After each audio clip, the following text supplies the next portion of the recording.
que Ado entonaba tiene que ver con lo que hoy quiero compartir con ustedes. Ese canto dice: cerca de ti yo quiero estar para escuchar tu voz y aprender de ti. Y esto nos lleva a lo siguiente: quiero ser un reflejo de tu amor. Este canto nos ilustra la progresividad de alguien que anhela a Dios, de alguien que anhela su presencia.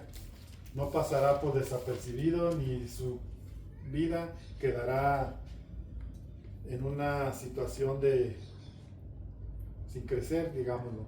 Vamos a poder crecer. Me gustó, tiene que ver con esto. Quiero ser un reflejo de tu amor.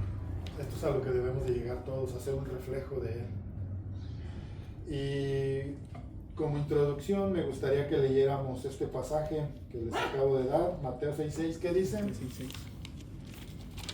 Dice: pero tú cuando ores, apártate a solas, cierra la puerta detrás de ti y ora a tu Padre en privado. Entonces tu Padre, quien todo lo ve, te recompensará. Dice que hay una forma particular de buscar a Dios, de lo individual. Y Él dice: entra a tu aposento. Cuando habla aposento, está hablando de un lugar preestablecido. No está hablando de algo que es, ¿cómo se le llama cuando es algo que sale en el momento? Ayúdenme, se me van las palabras. ¿Espontáneo? Espontáneo o cómo. Improvisado. No es improvisado, no es un lugar improvisado. Es un lugar ya preestablecido. Dice: y tú cuando ores, entra a tu aposento y ora a tu Padre en lo secreto. O sea, tu Padre que está en lo secreto. ¿Cómo Dios puede conocer nuestro más profundo anhelo? ¿Cómo Dios puede conocer nuestra más profunda tristeza, si la hay, o frustración o dolor? ¿Cómo es necesario hacer y tener un aposento, un lugar preestablecido, un lugar donde lo vas a hacer tu cuarto? Decía esa película muy bonita, tu cuarto de guerra, donde vas a prevalecer, donde vas a despojarte, donde vas a dejar que Dios trate con el yo, donde vas a dejar que Dios trate con tu situación, cualquiera que sea. Y el resultado es: tu Padre te recompensará en público. ¿Cuál es la mejor recompensa? La mejor recompensa que puede haber es la que hubo en aquellos varones que vivieron para Cristo y que siguieron a Cristo y que aún estuvieron dispuestos a ir a la muerte por Cristo. Y su principal virtud era que la gente les reconociera: has estado con Él porque hablas como Él, porque te pareces a Él, porque a pesar de que eres una persona aparentemente sin ningún valor, pero Dios te dio un valor agregado tan fuerte que te hace diferente. No hay otra cosa más hermosa que nosotros podamos expresar la vida de Cristo a través de nosotros. Y ese es el llamado para todos. No es algo espontáneo, no es una idea que se fue dando durante el periodo de un conocimiento o la predicación del Evangelio de los apóstoles. Ellos tenían y sabían y entendían cuál era el propósito de Dios para ellos. Y el propósito de Dios para ellos era reflejar a su Maestro. Y yo quiero hablar de esto hoy. La noche estaba reflexionando un poquito acerca de pues, ¿qué puedo predicar antes de iniciar con otra carta? Y recordé este pasaje tan hermoso. No lo busquen, se los voy a expresar. Éxodo 19. Aquí nos habla acerca de cómo Dios tenía un tiempo corto de haber llamado a su pueblo. Él ya lo había escogido. Su pueblo estaba cautivo en Egipto y su pueblo tenía un clamor profundo por una libertad, por tener esa fuerza, esa voluntad de poder tener un Dios y poder ser libres de la opresión de Egipto. Y Dios los llama y les externa su plan. Y les dice, yo quiero que ustedes sean un pueblo de sacerdotes.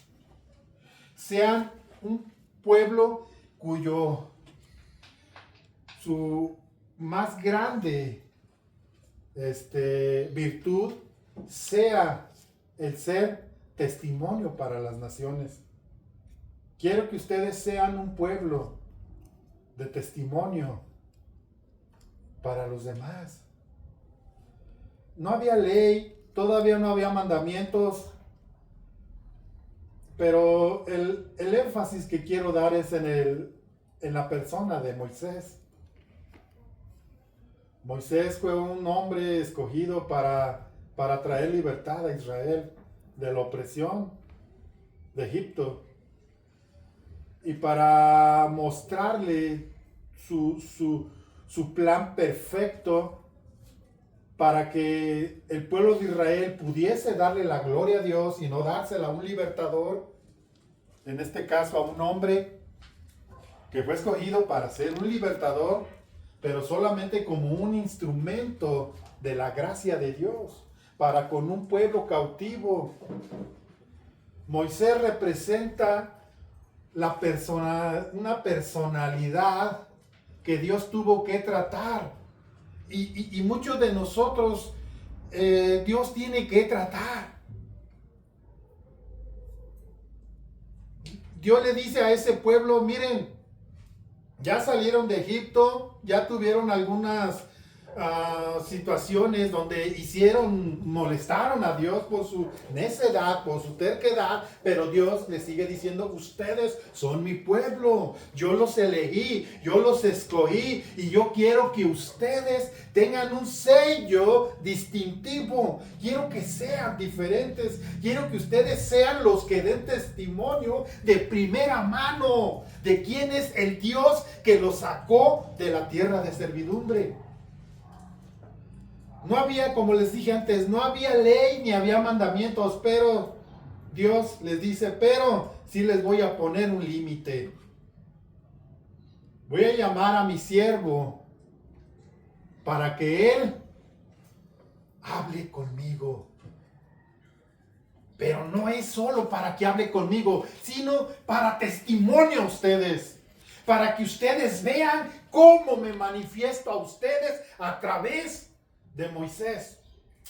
Voy a aparecerme a ustedes en una o la forma visual que ustedes van a tener de mí va a ser a través de una nube espesa.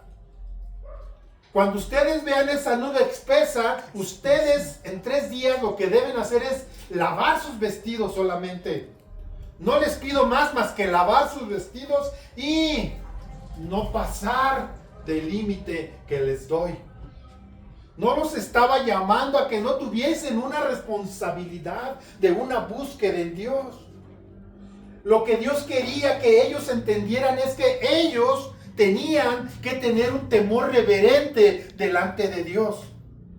Y cuando Dios comienza a hablar con Moisés, dice que había estruendos y pero antes le dice, cualquiera que pase este límite, sea animal o sea humano, debe morir.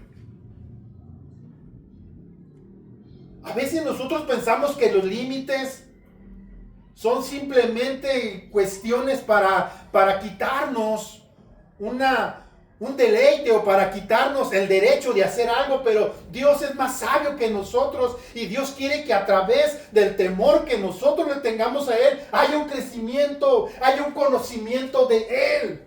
No es solamente el hecho de que me gusta que tengas miedo, no. Es por un motivo. ¿Y cuál es conocerlo? Es conocer a Dios. El temor siempre nos va a llevar a honrar a Dios. Ese era el propósito en ese momento. Yo quiero que ustedes tengan temor de mí.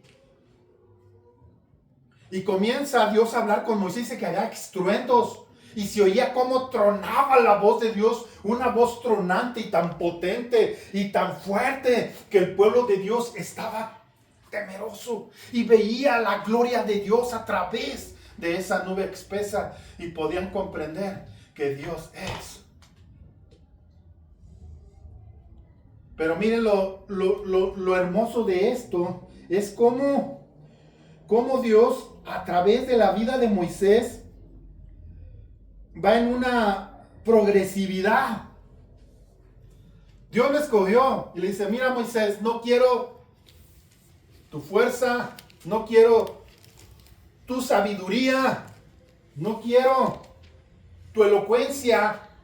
Lea lo que dice allí en Hechos, en el capítulo, creo es del 5 en adelante, habla acerca de, no, en el 2, habla acerca de la personalidad de Moisés y dice que era un hombre preparado en palabra y en letra. No era cualquiera, estaba siendo preparado para ser el próximo faraón. Tenía que ser un hombre preparado en entendimiento, en conocimiento, en letra. Tenía que ser un hombre que pudiese expresar lo que tenía que decirle a una nación. No era cualquier nación. Era la potencia mundial de aquellos tiempos. Era el pueblo que tenía a otros pueblos yugados a él. No era cualquiera, no era llamado a cualquier cosa. Estaba siendo preparado para ser un faraón. Y dice la palabra, y Moisés, un hombre fuerte en palabra y en letra, fue reducido a un hombre tartamudo, a un hombre que no podía expresar una palabra, sino era a través de un vocero como su hermano Aarón. Fíjate cómo Dios trata con nuestros corazones. Dios quiere llevar a cabo sus planes. Pero para llevar a cabo sus planes siempre va a usar a alguien. Nunca va a traer un extraterrestre, va a ser Él a través de un hombre. ¿Qué sucedió? Moisés tuvo que pasar, ¿cuánto tiempo en el desierto? Dice que era de 40 años cuando le llegó el celo de su nación. Se dio cuenta que él era hebreo, no era egipcio. Y Dios pone en su corazón el celo por su nación y ve que está siendo maltratado un hombre de su nación y va y reprende al egipcio, pero no solo bastó en esto, sino que se le pasó la mano y lo mató. Cuando alguien dice, cuando estaba defendiendo a otro, dice, ¿quieres matarme como mataste al otro egipcio? Y él huyó. Tuvo que huir. ¿A dónde se fue? Se fue al desierto. El desierto es un tipo o es una simbología donde el desierto en la soledad, en la tristeza, en la amargura es donde Dios va forjando el carácter del hombre que Él va a usar. Hace tiempo escuchaba a una persona hablar acerca de dar una referencia como ilustrativa acerca de cómo se fabrican los mástiles de los barcos de la antigüedad. Cuando eran llevados por vela, los mástiles eran esa ¿cómo se podría decir? Madera principal o viga principal que sostenía todas las velas y que sostenía toda la fuerza del barco. Estaba diciendo esa persona que los mástiles de aquellos tiempos eran árboles que se daban en un cierto desierto y que crecían solos. No había otro árbol como en un bosque ves un pino y un oyamel y un cedro y ves árboles que están a la par con ellos y creciendo juntos. Estos árboles crecían solos y se hacían tan fuertes, tan consistentes, porque sus raíces tenían que ser profundas para poder llegar al agua, que los hacía tan fuertes. Y esa fortaleza los llevaba a ser especiales para sostener un barco. Así nosotros somos delante de Dios. Dios tiene que tratarnos en el desierto. Tiene que llevarnos a un lugar donde tiene que tratar con el yo.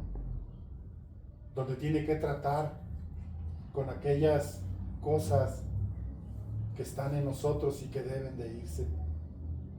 Moisés ahí estaba. Cierto día, siendo un pastor de ovejas, trabajando para su suegro Jetro, Dios se le revela a través de una zarza que ardía pero no se consumía. Llamó tanto su atención de ver cómo un arbolito, un pequeño sarmiento, un pequeño arbusto, tenía un fuego penetrante y un fuego tan poderoso, pero que no se quemaba. Vio algo sobrenatural en esto. Se acerca y es el primer encuentro que tiene con Dios. Y le dice, quítate el calzado porque el lugar donde estás pisando es un lugar santo. No era cualquier lugar. Él estaba en el Sinaí.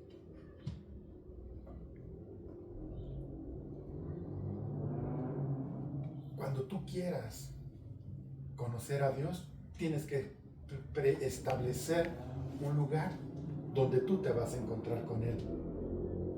Un lugar donde donde tú y Dios tendrán que tener una relación al grado de que debe haber un conocimiento pleno de quién es Él.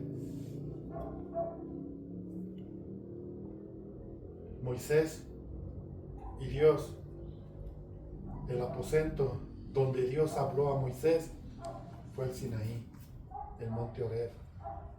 En ese lugar Dios se manifestó a Moisés y le hizo conocer sus planes y le hizo conocer sus propósitos.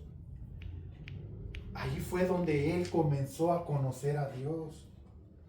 Se le reveló Dios en ese lugar.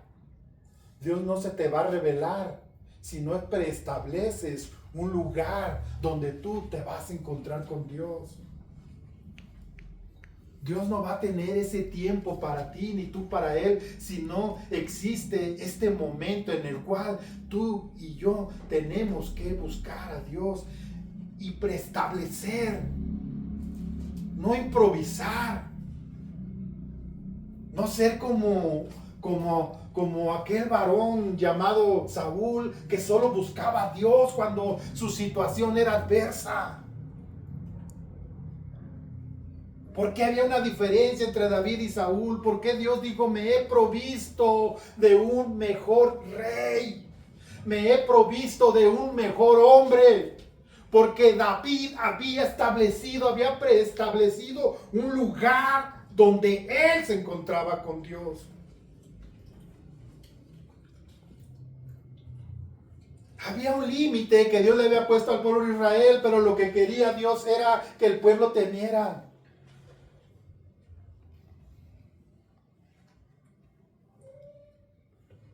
Hay un versículo en Hebreos, a ver si me ayudan, por favor, déjenme ver. Hebreos 10:20, si alguien lo lee, lea desde el 19.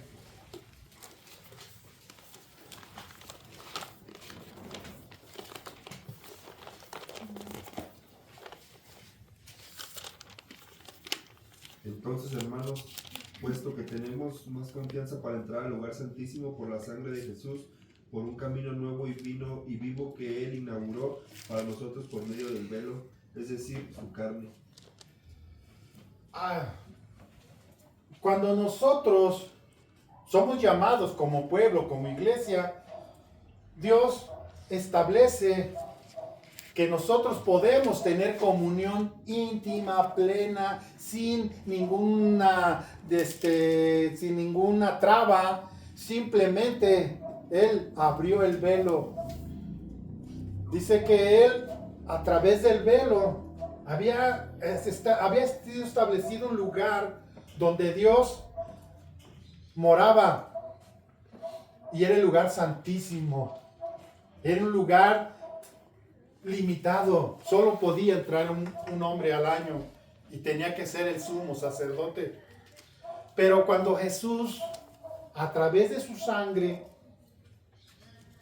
rasga el velo, simbólicamente el lugar santísimo ya no era exclusivo del sacerdote, era para ti, para mí. Así que el que no quiere estar con Dios el que no quiere conocer a Dios, no es porque Dios no quiere, es porque usted y yo no queremos. El lugar está abierto, la invitación está, ven, entra al lugar santísimo. Tienes la oportunidad de conocerme más y más. Tienes la oportunidad de actuar conforme a lo que yo soy. Moisés comenzó a actuar conforme a lo que Dios era. Fue tan pleno el conocimiento de Dios que en algún momento Dios ya no se le reveló a través de la bruma. Ya era tanta esa relación que había entre ellos dos que Dios se le manifiesta y le dice, mira, tú quieres conocerme físicamente, no hay un hombre que me vea y viva, pero por la amistad que hay entre tú y yo, por este tiempo, por este lugar que hemos establecido, donde tú me buscas y donde yo me manifiesto, te me voy a revelar a ti mejor. No vas a tener un concepto de mí, no vas a tener tan solamente un pensamiento, vas a tener un conocimiento pleno de quién soy yo. Y dice que Dios pasó enfrente de Moisés y Moisés le vio sus espaldas. Dios se manifestó de una manera más plena a la vida de Moisés. Y Moisés hablaba. Dios hablaba con Moisés y Moisés iba y le expresaba al pueblo lo que Dios quería. Cómo nosotros vamos a expresarle a mi familia, cómo vamos a expresarle a la iglesia, cómo vamos a expresarle a la gente si nosotros no hemos escuchado lo que Dios dice. Tenemos que estar en ese lugar para que nosotros podamos expresar lo que Dios es a los demás. Había un predicador que decía, el único trabajo del pastor es conocer a Dios. Porque ¿cómo vamos a enseñar a alguien a quien no conozco? Eso decía un predicador, lo que nos hace falta a los pastores es enseñarles a las personas a Dios. Y si tú les enseñas a Dios es porque estás con Él, porque Él te revela, porque Él habla a tu corazón. Y todo lo que yo dijere, le dijo a Moisés, todo lo que yo hablare, tú irás y se lo dirás a Israel. Israel cuando ve la gloria de Dios y ve ese límite que Dios les da, tuvieron un gran temor que dijeron, Moisés, no queremos hablar nosotros directamente con Dios. Sino sé tú el que esté ahí y habla tú y ven y habla tú por nosotros y Él y recibe palabra para nosotros. Porque era necesario el temor a Dios.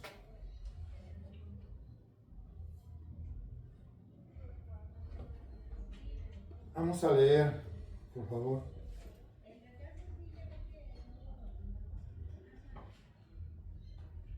Éxodo 19. 20 a 24, si alguien le da lectura, por favor.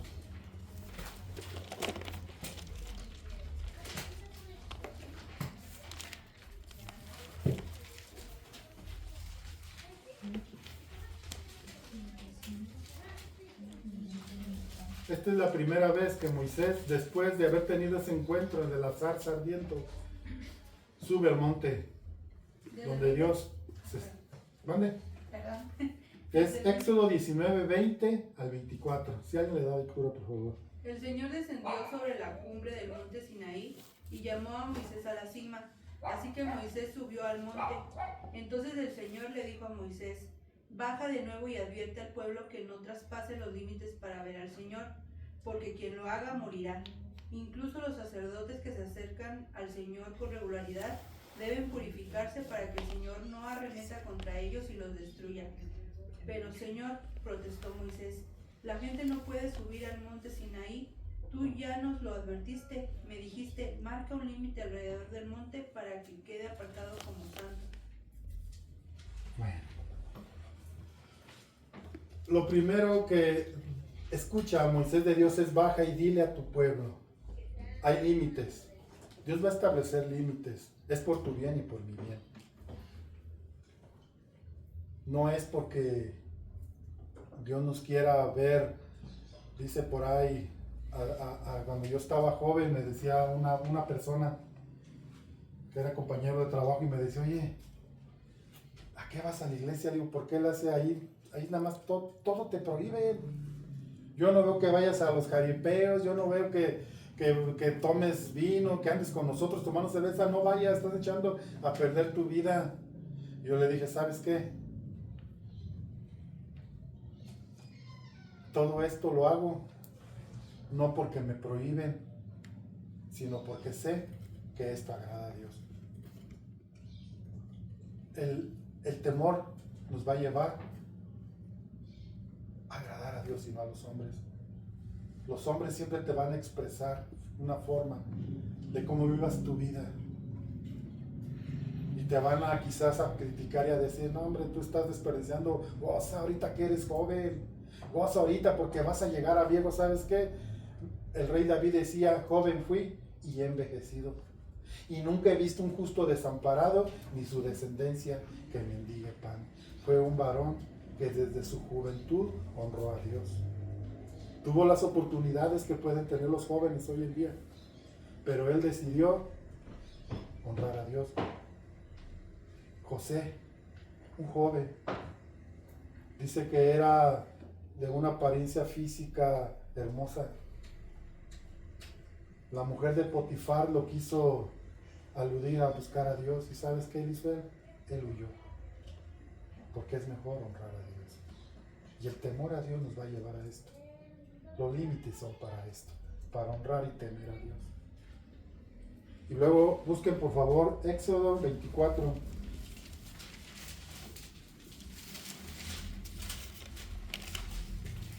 Éxodo 24 del 12 al 15. Amén. Entonces Jehová dijo a Moisés, sube a mí al monte, y espera allá, y te daré las tablas de piedra y la ley y los mandamientos que he escrito para enseñarles. Y se levantó Moisés con Josué, su servidor, y Moisés subió al monte de Dios, y dijo a los ancianos, esperadnos aquí hasta que volvamos a vosotros, y he aquí Aarón y Hur están con vosotros, el que tuviere asuntos acuda a ellos. Hasta el 15. Entonces Moisés subió al monte y una nube cubrió el monte. Bueno. La segunda vez que sube Moisés y pasar un tiempo con Dios fue para recibir mandamientos. Los mandamientos nos dan una identidad, nos hacen diferentes. Los mandamientos nos hacen tener o ser el sentido de pertenencia a alguien. Los mandamientos eran para testimonio de que el pueblo de Israel tenía un Dios y que el Dios de Israel estaba comprometido con ellos a través de un cumplimiento o de una obediencia que deberían ir. Moisés estaba siendo el instrumento de Dios para darle una identidad a un pueblo, lo que hizo Jesús con nosotros. Y por último, otro versículo de esto es Éxodo 34.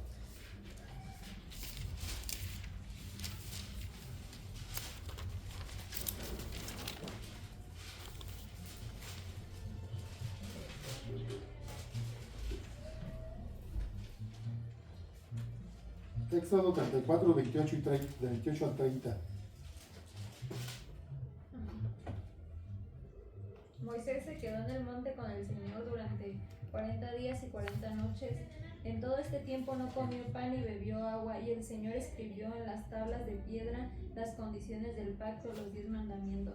Cuando Moisés descendió al monte Sinaí con las 2 tablas de piedra grabadas con las condiciones del pacto, no se daba cuenta de que su rostro resplandecía porque había hablado con el Señor. Así que cuando Aarón y el pueblo de Israel vieron el resplandor del rostro de Moisés, tuvieron miedo de acercarse a él. Sin embargo, Moisés llamó a Aarón y a los jefes de la comunidad les pidió que se acercaran y habló con ellos. Anteriormente Dios le dio a Moisés unas tablas que fueron quebradas por la desobediencia del pueblo. Dios le vuelve a llamar y dice, está bien, Moisés, no voy a destruir a este pueblo. Vuelve y ahora les da les da esos mismos mandamientos, pero en unas piedras. Pero lo especial aquí es el resplandor que había en la vida de Moisés. El resplandor viene siendo el reflejo de lo que Dios es. Y que nosotros en la presencia de Dios tenemos que reflejar a Dios. Tenemos que reflejar a Cristo. Ese es el llamado. Eso es, para eso se estableció el monte Sinaí, para que Moisés reflejara la gloria de Dios y que el pueblo pudiese ver que Moisés había estado con Dios.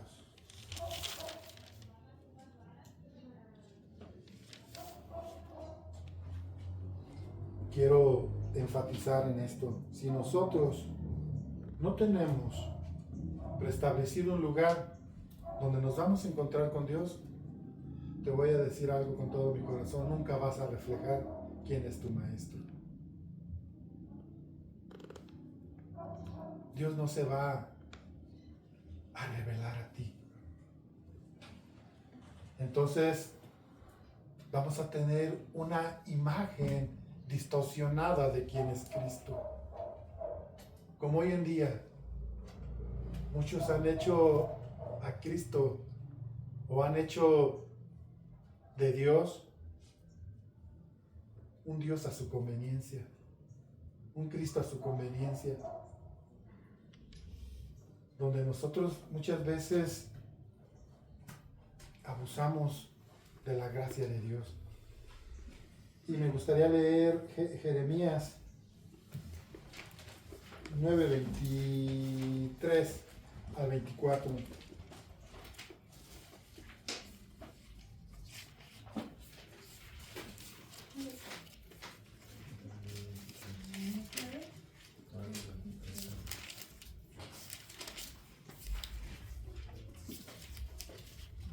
Así dice el Señor: no se gloría el sabio de su sabiduría, ni se gloría el poderoso de su poder, ni el rico se gloría de su riqueza. Pero si alguien se gloría, gloríese de esto, de que me entiende y me conoce, pues yo soy el Señor que hago misericordia, derecho y justicia en la tierra, porque en estas cosas me complazco, declara el Señor. El que se alabe o el que se gloríese en esto, no en sus fuerzas, no en lo que es, no en la magnificencia de sus logros. El que se debe de gloriar, en esta versión dice, el que se debe alabar, alábese en esto. ¿En qué se debe alabar? ¿En qué? En dos cosas muy importantes. En entenderme. Y la segunda es, y conocerme. ¿Cuántos entienden a Dios? Hoy yo escucho mucha gente diciendo y preguntándole a Dios, Dios, ¿cuál es el propósito para mi vida? Y van a las grandes a buscar a los grandes predicadores para que el predicador vaya y les diga y les profetice cuál es el propósito de Dios para tu vida. Nos queremos ahorrar ese tiempo donde Dios se va a manifestar a ti. Yo muchas veces cometí ese error. Yo quiero que alguien me profetice, yo quiero ver qué voy a hacer, cómo me va a usar Dios, qué es lo que va a pasar. Estamos en un error muy grande. No es así la manera en que Dios se va a manifestar a ti y te va a enseñar cuál es su plan, sino es a través de una relación en tu lugar secreto, en el aposento que tú ya estableciste, donde tú vas a buscar a Dios. Y dice, alabes en esto, en el que se debe alabar. O sea, si en algo te vas a alabar, que sea en conocerme y en entenderme. Si no entiendes, no conoces. Y si no conoces, no entiendes. Si nosotros no gastamos ese tiempo ahí, no nos vamos a dar cuenta cómo Dios actúa. Por eso me agrada tanto esa historia o ese momento de la historia cuando Abraham tuvo que ofrecer a su hijo en sacrificio. No dudó, no chisteó, no se opuso, porque él sabía quién le había dado la promesa. ¿Por qué? Porque entendía el propósito, y no solamente lo entendía, conocía al que lo había dado. Por eso muchas veces estamos divagando, hermanos. Por eso el apóstol Pablo dice que no seamos llevados por doquier, por todo viento de doctrina. Por eso dice que no seamos como la onda del mar, que está a la deriva y que se va hasta a donde lo lleva el viento. Esto, hermano, es porque no hemos comprendido que el Señor Jesús, a través de este pasaje de la Escritura, nos dice: busca ese lugar, ese aposento, es especial. Busca a tu Padre que ve en lo secreto. Cuando habla de lo secreto, te lo vuelvo a reiterar, está hablando acerca de lo más íntimo, de lo más profundo de tu vida, en todo el sentido de la palabra que pueda haber, de todo tu ser, de todo tu yo. Él lo tiene conocido y Él sabe qué es lo que va a hacer contigo. Entenderme y conocerme que yo ¿qué? Que yo soy Jehová. Que yo soy. No hay nadie más. Él es. Y luego dice que hago misericordia, juicio y justicia en la tierra, porque por estas cosas quiero, dice Jehová. ¿Quién sabe cómo va a actuar Dios? Solamente aquel que es guiado por el Espíritu de Dios. ¿Quién sabe cuándo hablar, cuándo callar? Aquel que es guiado por el Espíritu de Dios.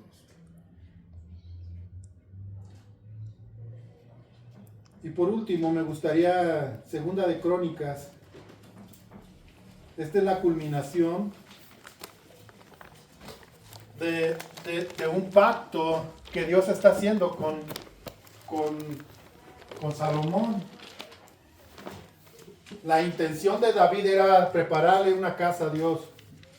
Él veía como Dagón, como Baal y otros dioses, la diosa Acera, todos tenían un templo. Él había sido un hombre que componía cantos a través de su poesía, a través de los salmos, y él expresaba lo que Dios era para él. O sea que la intención de David siempre fue expresar lo que él conocía de Dios. No era algo improvisado lo que él hablaba, era su sentir, era su vivir, era lo que él dormía, lo que él comía, lo que él sentía, lo que él respiraba. ¿Cuántos salmos han sido para usted de bendición? ¿Cuántos? Muchos. ¿En cuántos salmos usted se ha agarrado cuando hay una situación y le ha recordado a Dios que es su palabra? ¿Cuántas veces? ¿Por qué? Porque Dios fue probado a través de la vida de David en cuanto a su forma en que él era y se expresaba y cómo David lo conocía. Esto es lo que expresa. No está hablando de un Dios desconocido, no está hablando de algo que él supone, está hablando de algo que él vivió y de una forma en que Dios se manifestó. Pero él deseaba una casa para Dios y le dice: no vas a ser tú, va a ser tu hijo. Tu hijo me proveerá de casa. Y Dios hace un pacto con Salomón y le dice: hay una gran responsabilidad en esto. Ustedes deben de comprometerse a buscarme a mí. Deben de comprometerse a estar en una vida íntima, en una relación fuerte y vigorosa conmigo. Porque el día que ustedes no lo hagan, el día que ustedes se olviden de mí, el día que ustedes se vayan de mi presencia, entonces habrá consecuencias. Pero Dios no nos deja así. Muchas veces, muchos de nosotros, de una u otra manera hemos desobedecido a Dios. Todos nosotros. No hay aquí alguien que diga, no, pastor, yo hasta ahorita he sido el mejor cristiano. No, en algún momento hemos desobedecido a Dios en algo. Pero Dios no deja esto a la deriva. Bueno, ya me fallaste, ¿sabes qué? Chao, adiós. Arréglatelas como puedas. No nos dice esto. Por eso dice, alabes en esto el que se debe alabar en entenderme y conocerme. ¿Cuántos saben que Dios es misericordioso y compasivo? ¿Cuántos saben que Dios nuestros pecados los echa a la más profundo de la mar y no viene a memoria de Él más? ¿Cuántos lo saben? ¿Cuántos saben que Dios es justo y Él dice que Él no tendrá por inocente al culpable? Todo esto tiene que enseñarnos quién es Dios y debemos actuar conforme a esto, a lo que conocemos de Dios. Pero Dios apela a su misericordia porque dice que sus misericordias son nuevas cada mañana. Cada mañana la misericordia de Dios es nueva. Cada mañana te va a decir, ¿sabes qué? Aquí está mi misericordia, pero no abusemos de la misericordia ni de la gracia de Dios. Pero mira lo que dice aquí.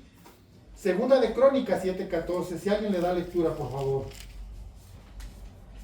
Nos da la respuesta, nos enseña cómo volver al camino, cómo volver a enmendarnos, cómo volver a ese propósito de crecimiento y ese propósito de tener una relación y un conocimiento pleno de Dios. ¿Qué dice?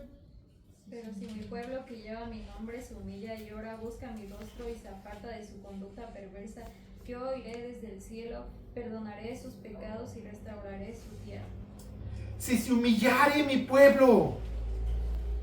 ¿Sabían ustedes que la principal causa de los juicios de Dios fue porque el pueblo de Israel dice que él era un pueblo de dura cerviz?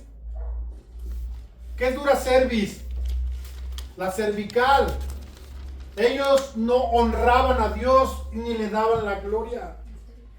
Una forma visible de que estamos rendidos a Dios, ¿cuál es? Humillarnos, postrarnos delante de Él.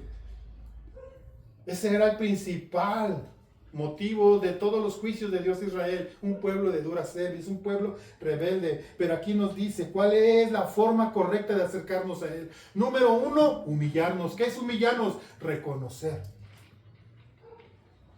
No luchar contra Dios, porque Dios nos conoce en lo más íntimo, en lo más profundo del corazón. Si se humillare mi pueblo sobre el cual mi nombre es invocado y oraren. ¿Qué es orar? Platicar con Dios, establecer ese lugar. Volver a reedificar ese lugar que quizás en algún momento se olvidó. Ese momento que estaba en ese lugar que está en ruinas, como lo estaba el altar de Jehová en los tiempos de Elías, que estaba arruinado y abandonado. Por eso no podían discernir entre el bien y el mal. Adoptaban a Baal y también a Dios. Y oraren y buscaren mi rostro. ¿Qué es buscar? O sea, no es el momento solamente en que estuve allí, quizás que con un sentir o una emoción, sino que sigo. No es algo aislado, es algo real. O sea, voy en serio, estoy buscando a Dios en serio. Porque no me limité al momento, sino me levanté de ahí y busqué. ¿Qué sigue? Y se vuelven de sus malos caminos. Y buscaren mi rostro y se convirtieren de sus malos caminos. ¿Qué nos da Dios la oportunidad de qué? De arrepentirnos, de enmendar. Me decían los chavos en el anexo, oye hermano, ¿y usted cómo le hizo? Digo, yo no hice nada. Yo lo único que hice es no pararme en la esquina y ya. Dios hizo todo. Me preguntaban, ¿y qué hago cuando salga del anexo? Ya no te pares en la esquina. Ya no vayas a esa esquina donde tú te parabas. Porque si vuelves a la esquina, tarde que temprano vas a ser influenciado por la esquina otra vez. Es apartarse. El que encubre su falta no prosperará, más el que lo confiesa y se aparta alcanzará misericordia. Entonces, ¿qué dice Dios? Entonces, cuando yo vea esto que va en serio, entonces yo iré. ¿Desde dónde? Yo oiré desde los cielos. Perdonaré tu pecado, o sea, te haré libre. Y después sanaré tu tierra. Tu tierra puede ser tu entorno. Es tu corazón, pero al sanar tu corazón, sana tu entorno. Esa es la garantía que tenemos en Dios cuando lo buscamos. Hermanos, establezca el lugar, su aposento. Y si ya lo tiene, desempólvelo si está empolvado. Si ya tiene ese lugar, vuelva allí, volvamos allí.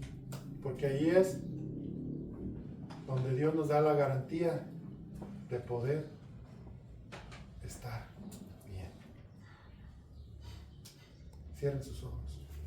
Si alguien siente que debe hacer una oración así, de regresar a ese lugar, hágalo hoy, hermano.